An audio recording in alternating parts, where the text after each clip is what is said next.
Bien, ahora si me dan un segundo, voy a borrar, porque ahora vamos a continuar con el desarrollo de lo que es el ciclo femenino.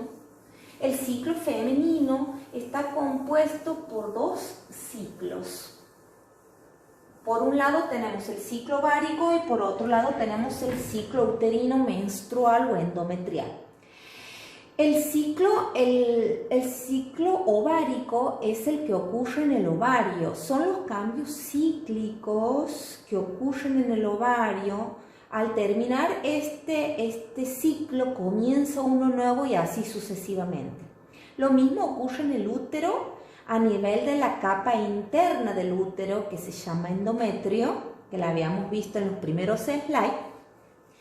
Esta capa también va a sufrir cambios de forma cíclica, o sea que vamos a tener una capa que va a empezar a aumentar en su tamaño, esperando a ser apta para implantar un posible huevo tras la fecundación, y si eso no ocurriera, va a ser desprendida y eliminada al exterior para nuevamente iniciar su crecimiento ciclo tras ciclo.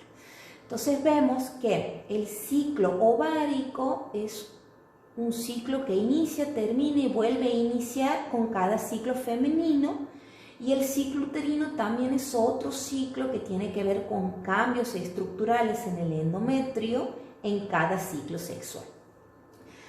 Y en primera instancia, para que sucedan los cambios en el endometrio del útero, tienen que ocurrir los cambios a nivel del ovario. O sea que el ciclo uterino, endometrial o menstrual se da gracias al ciclo ovárico.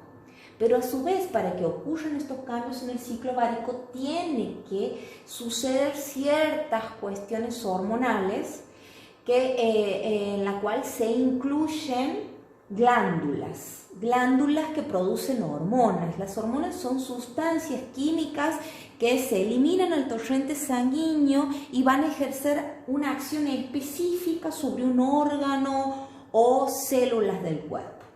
¿Sí? Yo voy a tener dos glándulas, voy a tener las dos ubicadas en el cráneo, en el cerebro, el hipotálamo y la hipófisis. En primera instancia actúa el hipotálamo produciendo hormonas que estimulan a la producción de hormonas gonadotrópicas.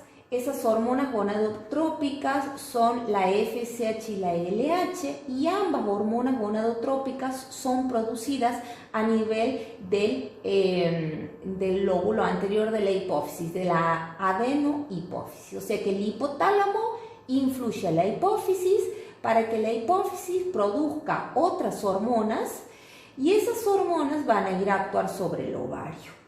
Y dentro del ovario se van a producir otras hormonas que van a actuar en el endometrio y en otros órganos del cuerpo de la mujer.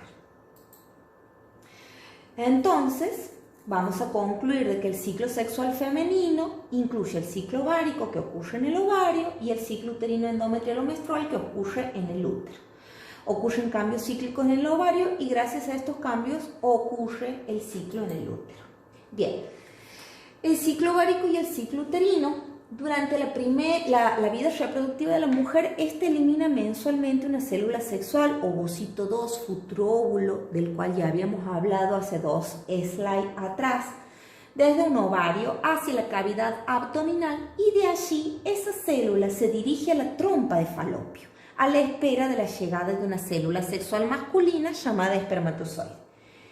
El momento en que el ovocito 2 sale del ovario a la cavidad abdominal se llama ovulación.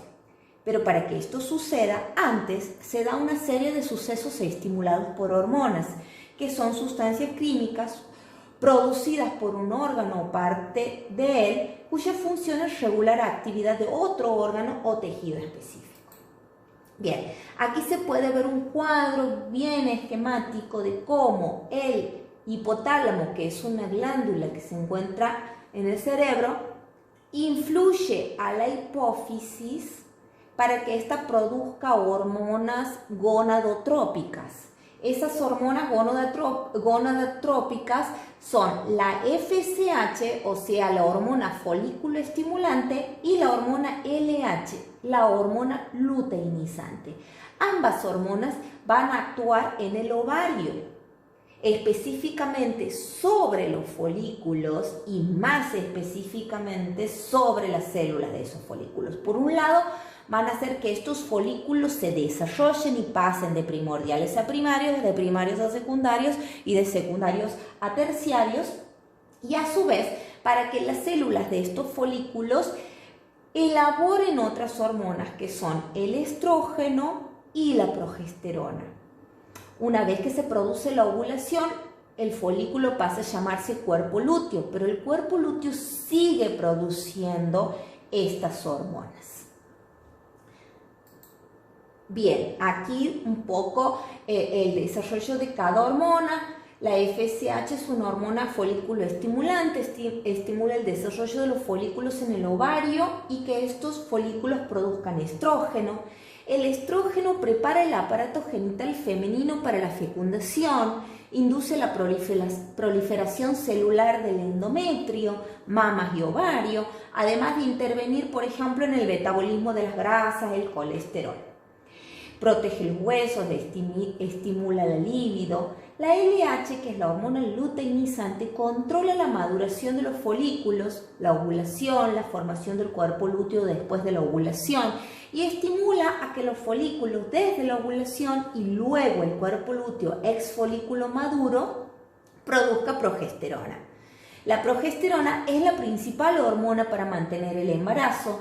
Acondiciona el endometrio, lo engrosa y lo mantiene para facilitar la implantación del producto de la concepción durante el embarazo. Al principio lo produce el folículo y el cuerpo lúteo y luego es producida por la placenta, ayudando a que el embarazo transcurra de manera segura.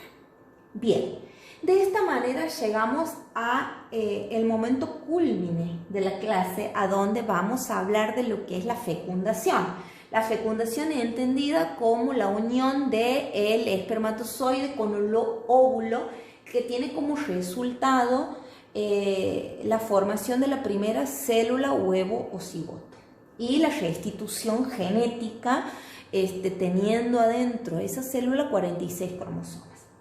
Bien, pero dice que los espermatozoides llegan a la vagina, pero no están en condiciones de fecundar al ovocito, y para adquirir esa capacidad deben experimentar un proceso llamado capacitación que lleva 7 horas y luego lo que se denomina reacción acrosómica, que es el momento en que el espermatozoide se une con la zona pelúcida que rodea al ovocito 2 detenido en la segunda división meiótica. En ese momento elimina enzimas que permiten que pueda penetrar la zona pelúcida. Entonces fíjense aquí cómo en este dibujito se puede ver el momento de la ovulación y cómo ese ovocito 2 detenido, rodeado por zona pelúcida y corona radiada, va y se coloca en el tercio externo de la trompa. Ahí en el tercio externo de la trompa espera ser fecundado por un espermatozoide. Fíjense aquí los espermatozoides llegando a ese óvulo y cómo el óvulo es penetrado por un espermatozoide. De esa manera, cuando el óvulo, mejor dicho, la estructura del ovocito 2 rodeado por zona pelúcida es penetrada, el espermatozoide va a conformar lo que se llama el pronúcleo masculino, y ese ovocito 2 que estaba detenido en la segunda división meiótica va a culminar la segunda división meiótica, dando lugar a una célula con 23 cromosomas simples llamada óvulo y a un cuerpo polar que no va a ser apto para la fecundación. De esa manera, cuando termine la segunda división meiótica, al producirse la fecundación, vamos a obtener el óvulo y este espermatozoide, ¿sí?, se va a separar de su cola, va a formar el pronúcleo masculino y se va a unir al pronúcleo femenino luego de conformarse el óvulo.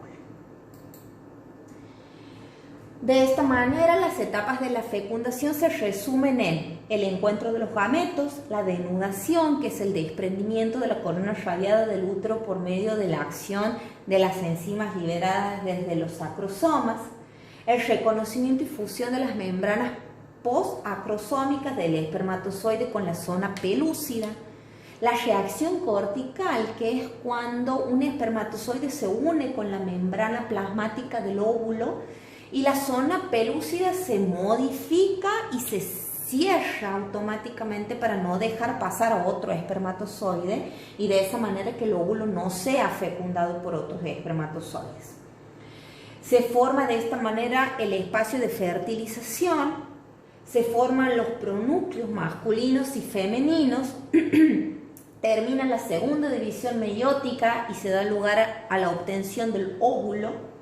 Y por último, los dos pronúcleos se ponen en contacto en la parte central, se entremezclan sus cromosomas, resultando una célula diploide.